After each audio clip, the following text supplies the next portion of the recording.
तृतीयः पाठः। पाठ 2 पाथेयम अर्थात मार्ग के लिए उपयोगी। इस पाठ में जीवन रूपी यात्रा के पाथेय रूपी श्रेष्ठ उपदेशों का प्रतिपादन किया गया है, जो हर एक काल में हर एक व्यक्ति को सदैव सुख व संतोष देते हैं। पाठ के प्रारंभ में विवेक और विशाल का वार्तालाप है, तो सर्वप्रथम उस वार्तालाप को पढ़ते हैं। विवेकः अये विशाल नमस्ते, आगच्छ उपविश। अरे विशाल नमस्ते, आओ बैठो। विशालः नमस्ते विवेक, विवेक नमस्ते, उपविशामि, परंतु त्वं तु कुत्रापि गंतुम उद्यतः इव प्रतीयसे। बैठता हूँ, परंतु तुम तो कहीं जाने के लिए तैयार लग रहे हो। विवेकः आम मम मातुलः युद्धक्षेत्रात् प्रतिनिवृत्तः, अहम तम द्रष्टुम गच्छामि।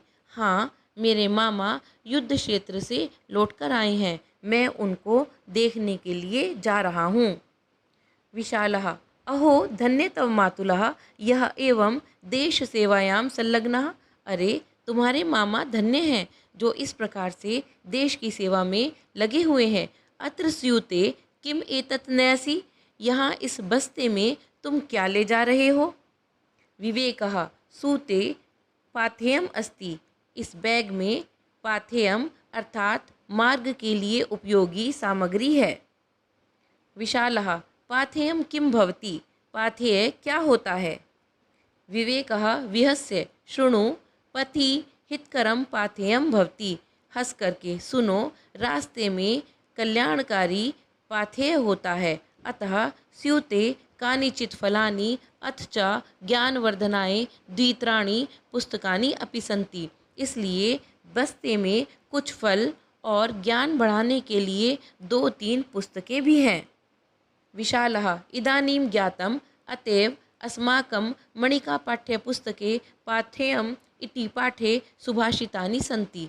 अच्छा, अब पता चला, इसलिए ही हमारी मणिका पाठ्य पुस्तक में पाथेयम इस पाठ में सुंदर वचन है। विवेकः ननु सुभाषितानि एव अस्माकं जीवने मार्गदर्शनम कुर्वन्ति, निश्चित रूप से सुंदर वचन ही हमारे जीवन में मार्गदर्शन करते हैं। विशालः शुभाय भवतु ते पाथेयम, तुम्हारे पाथेय तुम्हारे लिए शुभकारी हों। पृथिव्यां त्रीणि रत्नानि जलम अन्नम सुभाषितम, मूढ़ै पाषाणखंडेषु रत्न संज्ञा विधीयते। पृथिव्यां पृथ्वी पर, त्रीणि रत्नानि 3 रत्न, जलम अन्नम सुभाषितम जल अन्न और सुंदर वचन, मूढ़ै मूर्ख व्यक्तियों के द्वारा, पाषाणखंडेषु पत्थर के टुकड़ों में, रत्न संज्ञा विधीयते रत्नों का नाम विधीयते रखा जाता है, किया जाता है। पृथ्वी पर 3 रत्न हैं, जल अन्न और सुंदर वचन। मूर्ख लोगों के द्वारा पत्थर के टुकड़ों को रत्नों का नाम दिया जाता है। कल्पद्रुमः कल्पितम एव सूते, सा कामधुक् कामितम एव दोग्धि, चिंतामणिश्च चिंतितम एव दत्ते, सताम हि संगा सकलम प्रसूता। कल्पद्रुमः कल्पवृक्ष, कल्पितम एव सूते, कल्पित की गई वस्तुओं को ही प्रदान करता है। सा कामधुक् वह कामधेनु, कामितम एव दोग्धि कामना की गई वस्तुओं को ही देती है। चिंतामणिश्च और चिंतामणि चिंतितम एव दत्ते सोचते ही दे देती है, सोची गई वस्तुओं को ही देती है। सताम ही संगा सकलम प्रसूते, सज्जनों का संग सकलम सब कुछ प्रसूते देता है। कल्पवृक्ष कल्पना की गई वस्तुओं को ही देता है। कामधेनु केवल इच्छित भोग प्रदान करती है। चिंतामणि भी चिंतित की गई वस्तुओं को ही देती है, किंतु सत्पुरुषों का साथ सभी वस्तुओं को सब कुछ को प्रदान करता है। गच्छन् पिपीलिको याति योजनानां शतान्यपि, अगच्छन् वैन्तेयो अपि पदम एकम न गच्छति। गच्छन् जाती हुई, पिपीलिको चींटी, याति जाती है, योजनानां योजन, शतानि अपि सहस्र भी, अगच्छन् न जाता हुआ, वैन्तेयो अपि गरुड़ भी, पदम एकम एक पद भी, न गच्छति नहीं जाता। जाती हुई चींटी भी सैकड़ों योजन दूर चली जाती है, लेकिन आगे एक कदम भी न बढ़ाता हुआ गरुड़ आगे नहीं जाता, उसी स्थान पर खड़ा रह जाता है। शोको नाश्यते धैर्यम, शोको नाश्यते श्रुतम, शोको नाश्यते सर्वम, न अस्ति शोक समो रिपु, नास्ति न धन अस्ति। दीर्घ संधि। शोको नाश्यते धैर्यम, शोक नष्ट कर देता है धैर्यम धैर्य को। शोको नाश्यते श्रुतम, शोक नष्ट कर देता है श्रुतम शास्त्र ज्ञान को। शोको नाश्यते सर्वम, शोक सब कुछ को नष्ट कर देता है। नास्ति नहीं है शोक समो, शोक के समान रिपु शत्रु।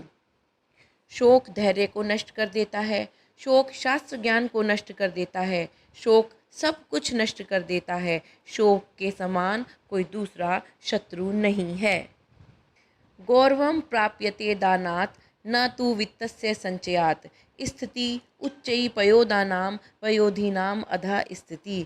गौरवम गौरव, प्राप्यते प्राप्त होता है, दानात दान से, न तु नहीं तो, वित्तस्य धन के संचय से, स्थिति परिस्थिति, स्थान उच्चई ऊंचा होता है, पयोदानाम बादलों का, पयोधी नाम समुद्रों की, अधा नीचे स्थिति स्थिति होती है। दान से गौरव प्राप्त होता है, धन के संचय से गौरव प्राप्त नहीं होता। बादलों की स्थिति ऊंची होती है और समुद्रों की स्थिति नीचे होती है। वो कहते हैं ना कि देने वाले का हाथ हमेशा ऊपर होता है और लेने वाले का हाथ हमेशा नीचे ही होता है। सद्भिस्तु लीलया प्रोक्तम शिला लिखितम अक्षरम, असद्भि शप्तेन अपि जले लिखितम अक्षरम।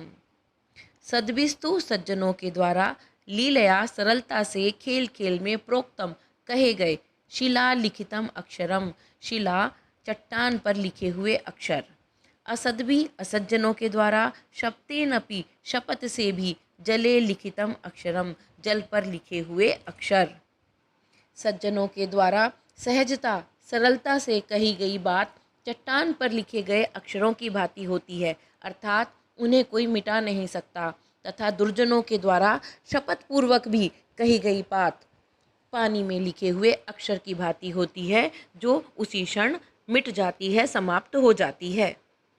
भवन्ति नम्रास्तर्वः फलोद्गमैः, नव अम्बुभि भूरि विलम्बिनो घनः, अनुद्धता सत्पुरुषा समृद्धिभिः, स्वभावेवेशा परोपकारिणाम।